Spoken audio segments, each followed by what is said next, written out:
Hi, in this video I will talk about Abraham's story, and so we see that the story that it is in the Prophets Surah, and however we see the same story was also mentioned in the other surahs. So let's read it. Before that we granted Abraham his guidance and understanding, for we were fully aware of him. He said to his father and his people, "What are these statues to which you are devoting yourself?" They said, "We found our parents worshipping them." He said, "Indeed, you and your parents have gone totally astray." They said, "Are you telling us the truth, or are you playing?" He said, "Your Lord, your only Lord, is the Lord of the heavens and the earth, who created them. This is the testimony to which I bear witness. I swear by God, I have a plan to deal with your statues as soon as you leave." He broke them into pieces, except for a big one, that they may refer to it.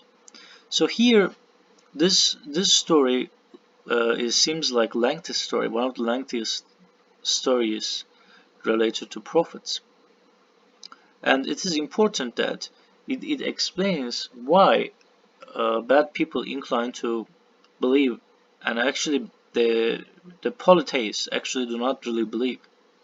They said whoever did this to our gods is really a transgressor. They said, "We heard a Yod to threaten them. He's called Abraham." They said, "Bring him before the eyes of all the people, that they may bear witness." They said, "Did you do this to our gods, Abraham?" He said, "It's that big one who did it. Go ask them if they can speak." They were taken aback and said to themselves, "Indeed, you are the ones who have been transgressing." Yet they reverted to their old ideas. "You know full well that these cannot speak." He said, "Do you then worship besides God what possesses no power to benefit you or harm you? You have incurred shame by worshipping idols beside God. Do you not understand?"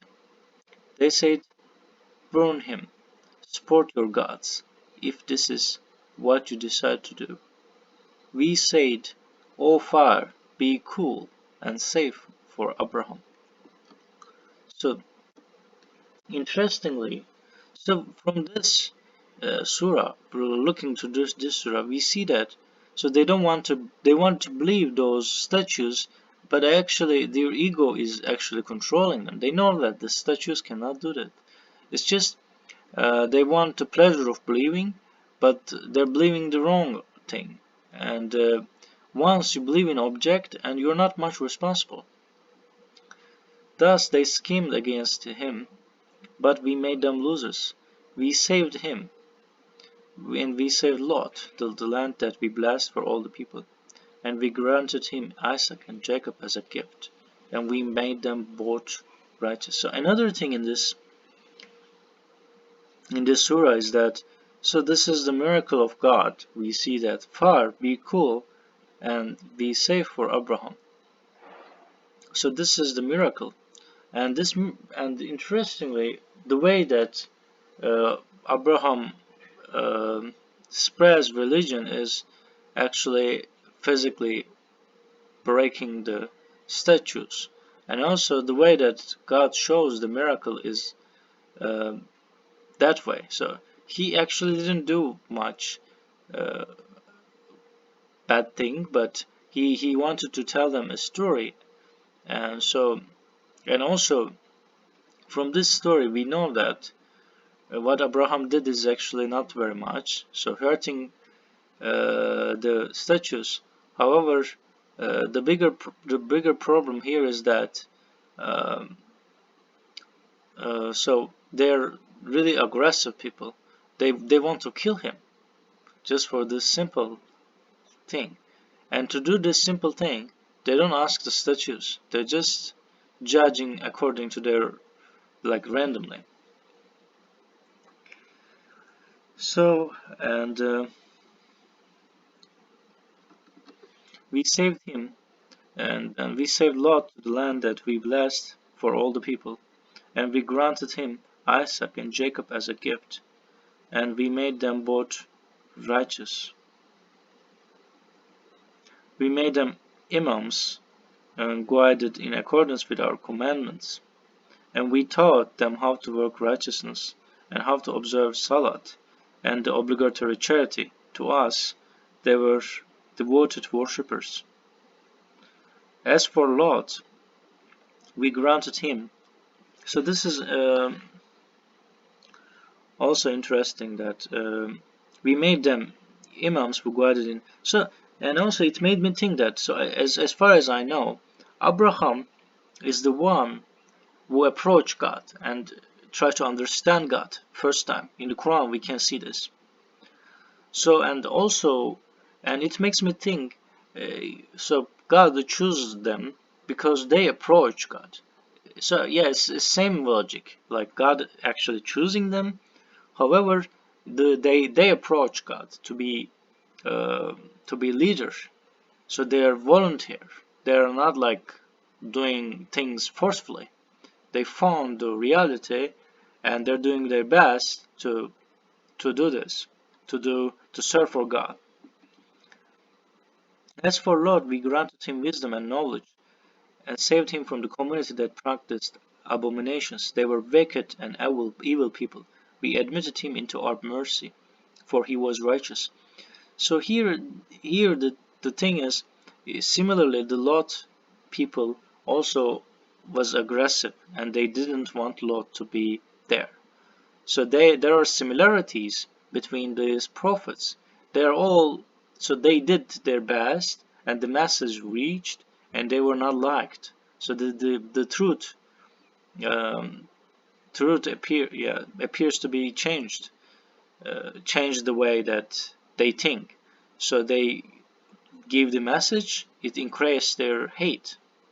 And before that, Noah called and we responded to him. We saved him and his family from the great disaster. We supported him against the people who rejected our revelations. There were evil people, so we drowned them all. And David and Solomon, when they once ruled with regard to someone's crop that was destroyed by another's sheep, we witnessed their judgment. We granted Solomon the correct understanding, though we endowed both of them with the most wisdom and knowledge. We committed the mountains to serve David in glorifying God, as well as the birds. This is what we did. So this is interesting that the bird is sort of also interesting in the Quran. We see that birds are in another surah. Birds were used as to attack the other people. This is like referring to the future and saying that maybe in the future this will be possible. So this is like a and it has some message maybe. And we taught him the skill of making shields to protect you in war. Are you then thankful? So it also teaches us that science is important and defense. So this is what God emphasized here, the making shields. And it means that for protection we should and they should defend ourselves. Are you then thankful? For Solomon, we committed the wind gusting the blowing at his disposal. He could direct it as he wished, to whatever land he chose, and we blessed such land for him. We are fully aware of all things.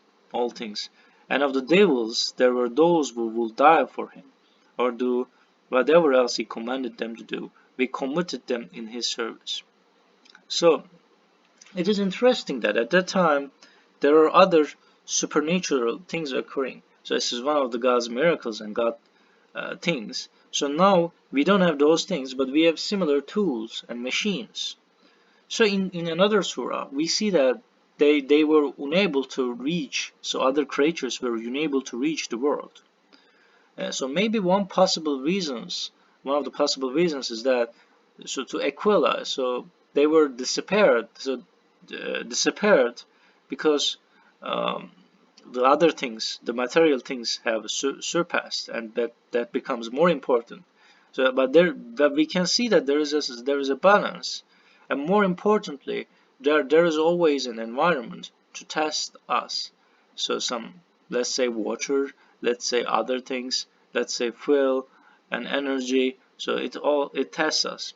So anyway, thanks for watching this video, and let's keep reading Surah, and Job implored his Lord, "Adversity has befallen me and all of the merciful ones. You are the most merciful." We responded to him. We relieved his adversity, and restored his family for him, even twice as much. That was a mercy from us, and a reminder for the worshippers. Also Ismail, Idris, Zulkifl, all were steadfast, patient. We admitted them into our mercy, for they were righteous.